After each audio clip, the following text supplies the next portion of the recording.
Praise the Lord. இன்றைய பலப்படுத்தும் வார்த்தை உபாகமம் 7வது அதிகாரம் 14வது வசனம். Deuteronomy chapter 7 verse 14. சகல ஜனங்களை பார்க்கிலும் நீ ஆசீர்வதிக்கப்பட்டிருப்பாய். You will be blessed above all peoples. வேதாகமத்துல நம்ம பார்க்கின்ற பொழுது கர்த்தர் யாரை தெரிந்து கொண்டாரோ, கர்த்தர் யார் மூலமாக பெரிய காரியங்களை செய்ய வேண்டும் என்று திட்டம் வைத்திருந்தாரோ, கர்த்தர் யாரையெல்லாம் அழைத்தாரோ எல்லாரும் மூலமாக கர்த்தர் பெரிய பெரிய காரியங்களை செய்தார். எல்லாருடைய வாழ்க்கையிலும் கர்த்தர் எல்லா ஜனங்களை காட்டிலும் ஆசீர்வாதங்களை கொடுத்து அவர்களை ஆசீர்வாதமான ஒரு பாத்திரமாக மாற்றினார்.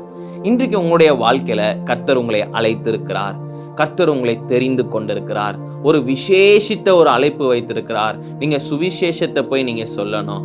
ஏசப்பாவுடைய அன்பை நீங்க எல்லாருக்கும் சொல்லணும். இயேசுவின் அன்பை நீங்க அநேக இடத்துல சொல்லி அநேகருக்கு ஒரு விடுதலை நீங்க பெற்றுக் கொடுக்க வேண்டும். கர்த்தர் எல்லாருக்கும் விடுதலையை கொடுக்கிற ஒரு தேவனாக இருக்கிறார். இயேசுவை பற்றி தெரியாதவர்களுக்கு நீங்க ஏசப்பாவை பற்றி சொல்லி சுவிசேஷத்தை சொல்லி ஏசப்பாவுடைய கிருபையினால நீங்க எல்லாருடைய வாழ்க்கையிலும் பெரிய காரியங்களை கர்த்தர் உங்க மூலமாக செய்வார். நீங்க ஜெபிக்கின்ற பொழுதே தேவன் அவர்களுக்கு ஒரு விடுதலையை கொடுப்பார். அப்போ கர்த்தர் உங்களை கொண்டுதான் பெரிய திட்டங்களை வைத்திருக்கிறார். அவர் சொல்லுகிறார், சகல ஜனங்களை பார்க்கிலும் நீ ஆசீர்வதிக்கப்பட்டிருப்பாய் என்று. ஹல்லேலூயா. நீங்க ஆசீர்வாதமாக இருப்பீங்க. கர்த்தர் உங்களை உயர்த்துவார். கர்த்தர் எல்லா காரியங்களிலும் உங்களை ஆசீர்வதிப்பார். நீங்க என்னென்ன காரியங்கள்லாம் செய்றீங்களோ எல்லாவற்றிலும் நீங்க ஒரு ஆசீர்வாதங்களை பார்ப்பீங்க. இப்போ இருக்கிற சூழ்நிலைகள் எல்லாம் பார்த்து சோர்ந்து போயிடாதீங்க. நீங்க சகல ஜனங்களை பார்க்கிலும் ஆசீர்வதிக்கப்பட்ட ஒரு சந்ததியாக இருப்பீங்க.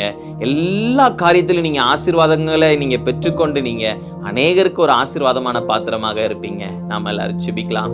எங்களை நேசிக்கிற நல்ல தகப்பனே ஏசப்பா, பிள்ளைங்களுடைய வாழ்க்கையில ஆண்டவர் ஏசப்பா அநேக சோர்வுகள் அநேக தடுமாற்றங்கள் மத்தியில வாழ்ந்து கொண்டு இருக்கிறாங்க. நீங்க பிள்ளைங்களை ஆண்டவர் ஏசப்பா உயர்த்துகிற தேவன். நீங்க பிள்ளைங்களுக்கு புதிய பலனை கொடுங்கப்பா. அபிஷேகத்தினால நிரப்புங்க, வரங்களினால நிரப்புங்கப்பா. ஆண்டவரே உமக்காக எழும்பி பிரகாசிக்கிற பிள்ளைகளாக மாற்றுங்கப்பா. ஆசீர்வதிங்க. இயேசுவின் மூலம் ஜெபிக்கிறேன் பிதாவே, ஆமென். எல்லா ஜனங்களை பார்க்கிலும் நீங்க ஆசீர்வதிக்கப்பட்டவர்களாக இருப்பீங்க. நீங்க ஒரு ஆசீர்வாதமான ஒரு பாத்திரமாக இருப்பீங்க. எல்லாருடைய வாழ்க்கையிலும் கர்த்தர் உங்க மூலமாக பெரிய காரியங்களை செய்ய போகிறார். நீங்க உங்களை அர்ப்பணிச்சு வாழ்ந்து பாருங்க. நிச்சயம் பெரிய காரியங்களை நீங்க பார்ப்பீங்க. கர்த்தர் எல்லாருடைய கண்களுக்கு முன்பதாக உங்களை உயர்த்துவார். கர்த்தர் உங்களை ஆசீர்வதிப்பாராக. ஆமென்.